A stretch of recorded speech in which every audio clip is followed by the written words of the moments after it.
el arte escénico japonés viene del teatro No, que es el teatro imperial, después el teatro Kabuki, que es más popular, y por último el Butō, que viene en realidad a representar un volver de nuevo a los orígenes del teatro No, volver de nuevo a un lugar que se había perdido en lo erótico, en lo femenino, en la noche, que tiene que ver con lo teatral, que se acerca en lo oriental a lo mágico, a lo intuitivo, a lo perceptivo, al mundo del inconsciente.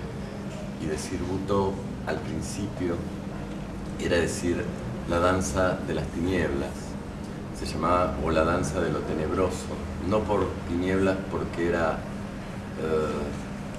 la traducción acá es como miedo, sino es una danza donde empiezan a verse la parte oscura, ¿no?, de la luna, la parte de la oscuridad empieza a tomar como luz. El Butō nace también como consecuencia de la caída de la bomba atómica, un hecho que conmueve al mundo y sobre todo a los artistas japoneses al decir que, bueno, que un idealismo que tenían como humanidad se había perdido en esos cuerpos que caminaban calcinados con sus órbitas caídas y sus pieles llenas de radiación y de cáncer, con niños y que ni siquiera se encontraban solos, caminando, deambulando todo el tiempo por las calles o en carros, que algunas personas han visto en imágenes, si bien el holocausto de Auschwitz es más conocido. Y estos artistas se juntan para dar un mensaje diferente justamente desde el arte, cómo renacer de las cenizas, ¿no? Cómo ante tanto horror se puede dar algo que tenga que ver con el amor. Y entonces ahí Butō significa llegar a la verdad y a lo sincero, pero a la verdad y a lo sincero de cada uno, ¿no? Tatsumi Hikata es el creador, como el que le pone la impronta y es el que lleva adelante el proyecto, el ideólogo. A él se le suma Kazuo Ono, sobre todo, Akira Kasai y Yoshito Ono, que son como los cofundadores de este grupo. Este grupo en realidad tarda mucho tiempo también en concretizarse. Ahora, este año, cumple el Butō 50 años en el mundo. Hoy en día ya hay Butō en todo el mundo. Es más, hoy en día se hacen festivales, mesas redondas, y a donde se trata cuáles son los efectos del Butō global. O sea, ¿los artistas hacen Butō en realidad los que están en el mundo o es una mera representación de algo que es oriental, ¿no? Todavía está en discusión eso, porque la mayoría de los que hoy en día lo practican en el mundo han tenido experiencias a veces de talleres o de encuentros, pero no han tenido una formación. Y como es una técnica que no se conoce, a veces se deja librado a la improvisación, ¿no?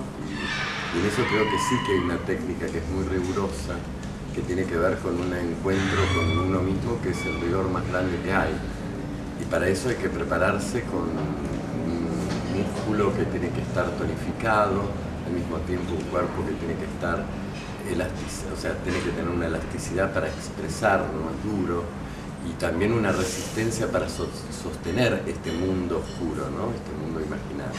Y Hikata dice, el cuerpo muerto se levanta y baila, ¿no? Es como si en realidad el trabajo del bailarín o del actor es vaciar el cuerpo vivo que nosotros tenemos del ego, del yo, y dejar que entre este cuerpo muerto, que este cuerpo muerto no es de mis muertos, sino que forman parte de un inconsciente colectivo que la gente necesita, y como intérprete, el intérprete tiene que trabajar con esos abanicos de emociones y de personalidades y de personajes, que una danza como la japonesa o la oriental, que ha decodificado hasta las formas del llanto, de la risa en el teatro kabuki o en el Butō, no lo deja de lado, sino al contrario, lo lleva al punto más inverosímil, que es adentro del propio cuerpo, ¿no? Es como soplar alma. Decir Butō es también soplar aire dentro del cuerpo. Uno dice, Dios es musculatura, ¿no? Dios está dentro. O sea, la New Age ha hecho estragos mal también, porque es muy peligroso sacar una técnica, un trabajo, sea yoga, sea lo que sea, de otra cultura, traerlo a otra cultura y darlo como si estuviésemos en ese lugar.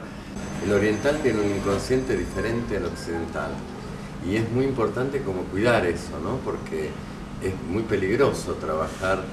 Entonces, mi maestro, en mi caso particular, esto es lo que yo creo en general, que hay que hacer un puente, ¿no? Hasta el I Ching, bueno, le tocó al hermano, el primo de Germán Hesse, es el que hizo la traducción del I Ching a Occidente, y le costó el suicidio, ¿no? Porque no lo soportó.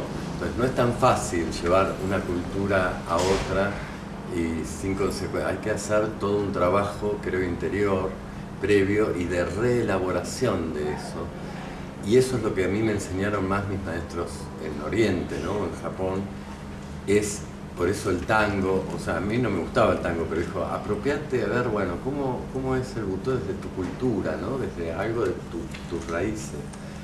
Y ahí fue surgiendo eso, como surgió toda la parte de la antropología, de los indios, de los zonas, de Tierra del Fuego, y ahora estoy haciendo un trabajo de antropología en Salta, con unas danzas del ñandú, o sea, como si uno está bueno como llevarlo a su propia cultura y encontrar desde lo que uno es, que también soy inmigrante, no sé, soy más europeo, pero vivo en un territorio, ¿no?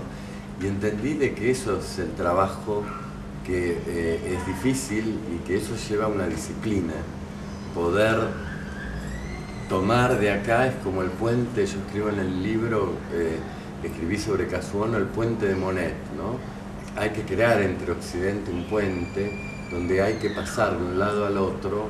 En uno tiene que primero haber una elaboración de decir, bueno, ¿quién soy? ¿Para qué siento esto? A mí lo que más me conmovió del butó iba más allá de la cultura. Cuando yo lo vi a Kazuono en el Teatro San Martín en el 86, por primera vez ahí en la platea, lo que me conmovió es que yo dije, pero este tipo hace lo que yo soñé desde chiquito y pensaba que si lo decía hasta estaba loco, y él lo está haciendo real en un teatro. Entonces dije, si eso alguien lo hace, me interesa porque ya hay un referente, ¿no? Entonces eso creo que es buscar un maestro, es como buscar un referente, y él dice, yo no enseño, yo inspiro, y es verdad. O sea, él lo que hizo me inspiró a que yo siga lo que yo traía adentro. Y acá vuelvo al principio de la entrevista donde dice, yo digo esta cosa de sacar su propia danza, ¿no? O sea, esta cosa a mí me la expresó un japonés, no me la expresó otra persona, podía ser otra persona. Y ahí creo que, bueno, hay individuos que nacen en una cultura como la oriental, que es milenaria, que tiene una continuidad entre religión, arte, ¿no? Y persona, que no hay división. En Occidente nosotros tuvimos el catolicismo, el judaísmo, hizo estragos porque el artista se quedó afuera de la plaza y el sacerdote y todo lo sacro, ¿no? Quedó adentro de las iglesias. Entonces el butó, como el teatro no, como el kabuki, todo está dentro del teatro. La religiosidad es arte, entonces no hay esa división, nadie se pregunta en Oriente. Ya eso es una gran diferencia. El peligro es una inflación de una espiritualidad falsa, ¿no? Y no pasada a través del cuerpo. Vuelvo a decir, como Kazuono dijo, Dios es músculo, ¿no? Y de todo hay que darse cuenta, no es solamente esto que digo, esto que estoy diciendo ahora, hay que experimentarlo realmente en el cuerpo. Y así sacar la propia danza, ¿no?